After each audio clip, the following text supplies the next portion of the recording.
가격이 계속 오르네? 하면서 뒤늦게 따라 들어갔다가 고점에서 물리는 경우가 많죠. 사실은 이미 거래량이 줄어들면서 세력들은 조용히 물량을 정리하고 있었을 때가 많았을 겁니다. 반대로 이거 가격이 계속 더 빠지네? 하면서 손절을 고민하다가 던지는 경우가 있습니다. 그때가 바로 거래량 다이버전스가 나오면서 조용히 매집이 시작되는 바닥권일 때가 많죠. 여기서 정말 중요한 점, 거래량은 시장 참여자들의 심리 총합이라는 겁니다.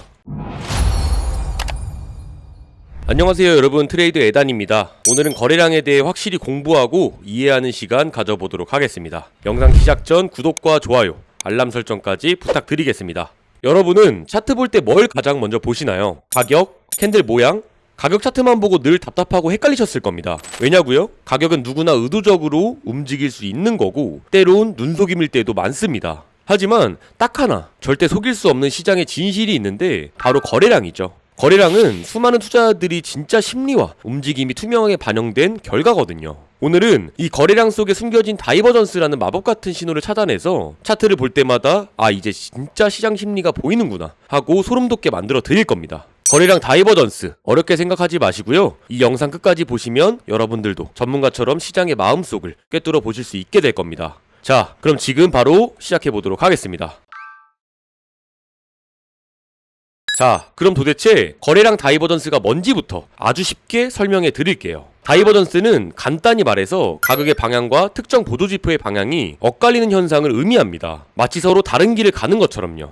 여기서 거래량 다이버전스는 이름 그대로 가격의 방향과 거래량의 방향이 반대로 움직이는 상황을 뜻합니다. 이 엇갈림 속에 시장에 아주 중요한 비밀이 숨어 있는 거죠. 대표적으로 두 가지 유형이 있습니다. 첫 번째는 약세 다이버전스입니다. 약세 다이버전스는 가격이 계속해서 고점을 높여가고 있는데 그 고점에서 터지는 거래량은 점점 줄어드는 경우를 말합니다. 이게 뭘 의미할까요? 가격은 오르고 있지만 이 가격에선 더 이상 사줄 사람이 줄고 있어, 또는 더 높은 가격을 위해 달려가는 매수세의 힘이 빠지고 있어 하는 강력한 경고 신호입니다. 마치 산 정상에서 거의 다 왔는데 체력이 바닥나는 것과 같습니다. 조만간 상승 추세가 꺾일 가능성이 높다는 시그널이죠. 두 번째는 강세 다이버전스입니다. 가격이 계속 저점을 낮춰가고 있는데 놀랍게도 거래량은 줄거나 오히려 늘어나는 경우를 말합니다. 이건 뭘까요? 가격은 떨어지고 있지만 이제 더 이상 팔 사람은 없어, 또는 누군가 이 낮은 가격에서 엄청난 물량을 몰래 쓸어담고 있는 신호입니다. 마치 터널 끝에서 밝은 빛이 보이거나 물속 깊이 가라앉은 물체가 바닥을 찍고 다시 떠오르는 것처럼요. 하락 압력이 줄어들고 조만간 상승 반전을 위해 에너지가 쌓이고 있다는 아주 긍정적인 시그널입니다. 이 두 가지 다이버전스 개념 정말 쉽죠? 이것만 알아도 여러분은 이미 상위 50%의 눈을 가지신 겁니다. 여러분, 왜 우리가 거래량 다이버전스에 왜 이렇게 집중을 해야 할까요? 생각해보세요. 아무리 좋은 기업이나 코인도 가격이 끝없이 오를 수도 없고 아무리 나쁜 종목도 끝없이 떨어질 수는 없습니다. 대부분의 개인 투자자들은 가격이 계속 오르네? 하면서 뒤늦게 따라 들어갔다가 고점에서 물리는 경우가 많죠. 왜 그럴까요? 가격만 봤기 때문이죠. 사실은 이미 거래량이 줄어들면서 세력들은 조용히 물량을 정리하고 있었을 때가 많았을 겁니다. 반대로 이거 가격이 계속 더 빠지네? 하면서 손절을 고민하다가 던지는 경우가 있습니다. 그때가 바로 거래량 다이버전스가 나오면서 조용히 매집이 시작되는 바닥권일 때가 많죠. 여기서 정말 중요한 점, 거래량은 시장 참여자들의 심리 총합이라는 겁니다. 특정 가격대에서 거래량이 폭발한다는 건 그 순간 그 가격에 대해 수많은 사람들이 강력한 합의를 봤다는 거예요. 가격은 쉽게 속여도 수백억, 수천억이 오가는 이 거대한 돈의 흐름이자 인간 심리의 총합인 거래량은 절대 거짓말을 하지 않습니다. 이제부터는 가격 차트만 보지 마시고요. 차트 아래에 있는 거래량 캔들도 함께 봐야 진짜 시장의 속마음을 읽을 수가 있는 겁니다. 거래량 다이버전스가 정말 강력한 신호라는 걸 아셨죠? 하지만 맹신은 금물입니다. 어떤 기술적 분석 지표든 100% 맞는 건 없고요. 다이버전스 또한 확인이 필수입니다. 다이버전스가 발생했다고 해서 바로 포지션 진입하기보다는 추가적인 가격 움직임과 다른 지표들을 통해 이 신호가 진짜인지 검증하는 과정이 필요합니다. 예를 들어 약세 다이버전스가 나왔다면 이후 가격이 추세선을 이탈하거나 중요한 지지선을 깨고 내려가는 가격 컨펌이 나올 때까지는 기다리셔야 됩니다. 넥라인이 붕괴되는 것을 확인하고 숏 진입을 고려하는 시기죠. 강세 다이버전스가 나왔다면 이후 가격이 저항선을 뚫고 올라가거나 단기 이평선 돌파를 하며 추세가 전환되는 가격 컨펌이 나올 때 진입을 고려하시는 겁니다. 이처럼 다이버전스는 미리 경고해주는 레이더 역할을 할 뿐 최종적인 진입 청사는 반드시 가격의 확정 움직임을 확인하고 해야 한다는 점은 잊으시면 안 됩니다. 이걸 알면 여러분들의 승률은 한 단계 더 올라가실 겁니다. 자, 이제 이론은 충분합니다. 실제 차트에서 거래량 다이버전스가 어떻게 나타나고 우리가 어떻게 활용할 수 있는지 실전 예시를 통해 함께 파헤쳐 보도록 하겠습니다. 첫 번째 예시는 강한 상승 후 약세 다이버전스입니다. 지금 이 차트를 보시면 첫 번째 고점에서 거래량이 정말 시원하게 터졌죠. 이 구간에서는 새로운 매수세가 강하게 유입되고 기존 매수자분들도 더 갈 것이라 믿고 추가 매수를 하면서 가격을 힘껏 끌어올리는 모습입니다. 그런데 두 번째 고점을 보시면 가격은 분명히 더 높아졌는데 차트 아래 거래량 막대는 어떤가요? 확연히 줄어드는 게 보이시죠? 이게 뭘 의미하냐면 이 높은 가격대에서는 더 이상 매수할 사람이 많지 않아 라는 강력한 신호입니다. 고점 돌파에 참여하는 매수세의 힘이 눈에 띄게 약해지고 있다는 거죠. 거래량이 줄어든 상태에서 고점을 갱신하는 건 가짜 힘일 가능성이 굉장히 큽니다. 특히 이런 구간에서 윗꼬리가 긴 양봉이 나온다면 매도 압력이 강력하게 들어오고 있다는 확실한 경고등입니다. 이럴 때 와, 더 가겠네? 하고 바로 숏포지션에 진입하는 건 위험한 전략이고 대신 다이버전스를 확인했다면 예의주시하다가 거래량이 줄면서 가격이 5일선이나 단기 EMA를 이탈하고 결정적으로 넥라인이 붕괴되는 순간 이때 바로 하락 추세로 전환이라고 판단하고 분할숏 진입을 고려하거나 보유 물량을 정리해 주셔야 됩니다. 넥라인 이탈 후 중심선 이탈 시에는 추가 숏 진입도 유효한 전략입니다. 두 번째 예시입니다.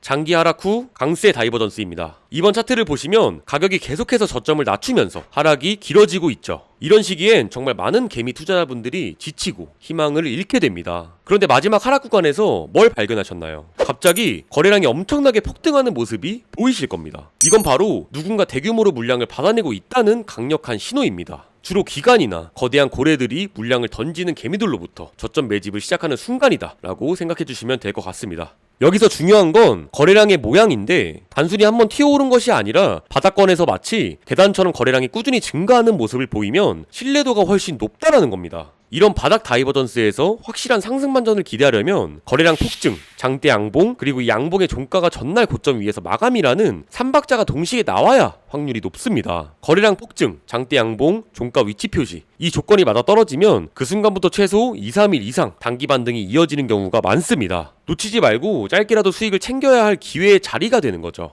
세 번째 예시는 추세 전환 직전 거래량 변화 포착입니다. 이 시나리오는 정말 중요합니다. 왜냐하면 많은 분들이 방심하고 있다가 크게 당하는 구간이거든요. 보시면 상승 추세가 계속 잘 이어지고 있고요. 그런데 차트 아래를 보면 거래량이 조금씩 들어오고 하지만 꾸준히 줄어들고 있죠. 이런 감소세가 3-4개 이상의 파동 동안 이어진다면 이제는 위험 신호로 감지해야 된다는 겁니다. 결정적으로 마지막 고점에서 거래량이 확 줄어들고 그 다음날 긴 장대 음봉이 출현한다면 이건 정말 이제 매수세가 완전히 힘을 잃었다는 확실한 신호입니다. 마치 엔진이 멈춘 비행기처럼 추락할 수 있다는 겁니다. 여기서 꿀팁은 거래량과 함께 이동평균선 배열의 변화를 반드시 함께 봐야 된다는 겁니다. EMA 9일선이 고개를 숙이면서 EMA 21일선 아래로 이탈하는 모습이 보인다면 이는 강력한 상승 추세 종료 신호입니다. 특히 거래량 감소와 중심 이평선 이탈의 조합은 고점 이후 급락가 아주 강력한 전조가 될 수 있으니까요. 꼭 확인하시고 거래하시면 좋을 것 같습니다.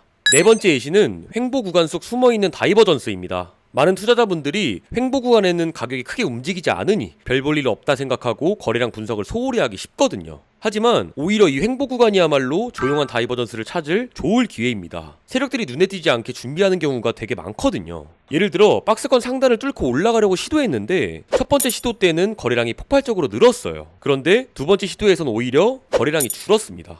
거래량 없는 돌파는 가짜 돌파고 이건 돌파 실패 가능성이 크다는 강력한 경고입니다. 가짜 돌파, 즉 페이크아웃일 확률이 높다라는 거죠. 반대로 박스권 하단을 깨고 내려가려는 시도에서 거래량이 확 늘었다면 이건 강력한 하락 추세의 전환을 알리는 신호일 수도 있습니다. 마치 댐이 터지는 것처럼요. 횡보 구간에서 거래량이 늘어나는 방향이 결국 추세가 될 가능성이 높다입니다. 그리고 눈으로 보이는 가격 돌파나 이탈에 속지 말고 그 직전과 직후에 거래량 변화를 반드시 체크해야 된다입니다. 이것만으로도 불필요한 손실을 크게 줄일 수 있는 겁니다. 여기서 꼭 기억해야 할 거래량 원칙은 가격은 속여도 거래량은 절대 못 속입니다. 고점 갱신 시 거래량이 줄면 상승 힘이 빠진 겁니다. 반대로 저점 갱신 시 거래량이 늘면 누군가 바닥에서 매집 중이라는 겁니다. 거래량 분석은 캔들 패턴과 반드시 함께 봐야 시너지가 나고 거래량 급증은 변화의 시작일 뿐 그 방향은 캔들의 움직임이 결정합니다. 자, 이제 마지막으로 오늘 배운 거래량 다이버전스를 더욱 깊이 있고 풍성하게 해석할 수 있는 전문가들이 절대 빼놓지 않는 거래량 분석의 3가지 핵심 포인트 바로 알려드릴게요. 이것까지 알면 여러분은 진정한 거래량 마스터가 될 수 있습니다. 첫 번째는 거래량 클라이맥스입니다. 거래량 클라이맥스란 말 그대로 추세가 끝나가는 지점에서 폭발적으로 터지는 엄청난 거래량을 말합니다. 마치 영화의 절정 부분처럼 모든 감정이 한꺼번에 쏟아져 나오는 거죠. 상승장의 클라이맥스는 긴 상승 추세의 끝에서 갑자기 엄청난 거래량과 함께 장대 양봉 또는 긴 윗꼬리 양봉이 나온다면 이건 세력들이나 큰손들이 그동안 모았던 물량을 개인에게 털어내는 자리일 가능성이 매우 높습니다. 매수세가 완전히 소진되면서 또 하락 전환이 올 수도 있다는 강력한 경고겠죠. 하락장의 클라이맥스는 길고 지루한 하락 추세의 끝에서 엄청난 거래량과 함께 장대음봉이 나오거나 긴 아랫꼬리 캔들이 발생한다면 이건 공포에 질린 개인들의 마지막 패닉셀이 나오는 지점입니다. 동시에 누군가는 이 물량을 대규모로 받아내고 있다는 뜻이고요. 조만간 반등이 시작될 가능성이 높습니다. 클라이맥스 거래량이 터진 후에 다음 두세 개 캔들이 어디로 움직이는지를 보면 추세의 방향을 예측하는데 결정적인 힌트를 얻을 수가 있습니다. 두 번째는 OBV, 누적 거래량 지표입니다. OBV는 거래량 기반 보조지표 중에 가장 기본적이면서도 강력한 지표입니다. 주가가 오르면 거래량을 더하고 내리면 거래량을 빼서 누적 거래량을 보여주는데요. 이 지표의 가장 큰 매력은 선행성에 있습니다. 가격은 오르는데 OBV가 하락한다면 이건 숨겨진 약세 신호입니다. 겉보기엔 가격이 오르지만 실제로는 매수 거래량이 점차 약해지고 있다는 뜻이에요. 이 상승은 가짜일 가능성이 높습니다. 가격은 횡보하는데 OBV가 상승한다면 누군가 조용히 물량을 매집하고 있다는 의미입니다. 가격은 변동이 없는데 OBV가 꾸준히 우상향한다면 조만간 큰 상승이 나올 수 있다는 강력한 매집 신호로 해석할 수가 있습니다. 여기서 꿀팁은 OBV와 가격을 함께 놓고 다이버전스를 찾으면 신뢰도가 매우 높아집니다. 가격은 내리는데 OBV는 바닥을 다지거나 오르는 경우가 가장 대표적입니다. 세 번째는 거래량의 상대적 크기입니다. 여러분, 단순히 오늘 거래량 많이 터졌다고 해서 무조건 중요한 게 아닙니다. 진짜 중요한 것은 평소 평균 거래량 대비 얼마나 많은가, 즉 거래량의 상대적 크기입니다. 어떤 종목은 평소 하루 10만 주가 거래되는데 갑자기 50만 주가 터지면 엄청난 변화지만 다른 종목은 평소 하루 1천만 주가 거래되는데 50만 주가 터지면 오히려 관심이 없는 겁니다. 평균 대비 150%의 이상의 거래량은 분명히 추세에 큰 변화가 생길 수 있다는 강력한 신호입니다. 마치 평소보다 1.5배 이상의 힘을 쓰고 있다는 의미니까요. 여러분 어떠셨나요? 복잡하고 어렵게만 느껴졌던 거래량 다이버전스와 거래량 분석, 사실은 아주 명확하게 시장 참여자들의 심리를 읽어내는 핵심 도구였죠. 오늘 저와 함께 배운 내용을 차트에 직접 적용해 보시면 여러분들의 매매 승률과 시장을 보는 눈이 확 달라지실 거라고 확신합니다. 이건 꼭 기억하고 가세요. 가격은 거짓말을 해도 거래량은 절대 거짓말을 하지 않습니다. 다음 시간에는 차트의 가장 작은 단위이자 시장의 모든 비밀이 숨겨져 있는 기본 캔들의 구조와 의미를 파헤쳐 드릴 겁니다. 캔들은 차트 중 가장 기본이지만 놓치고 있는 내용들이 가장 많습니다. 가장 기본적인 내용부터 심화 내용까지 초보자분들이 이해하기 쉽게 설명해 드리도록 하겠습니다. 오늘 영상이 도움이 되셨다면 구독과 좋아요, 알람 설정까지 부탁드리겠습니다. 지금까지 여러분과 함께 성장하는 트레이더 에단이었습니다. 감사합니다.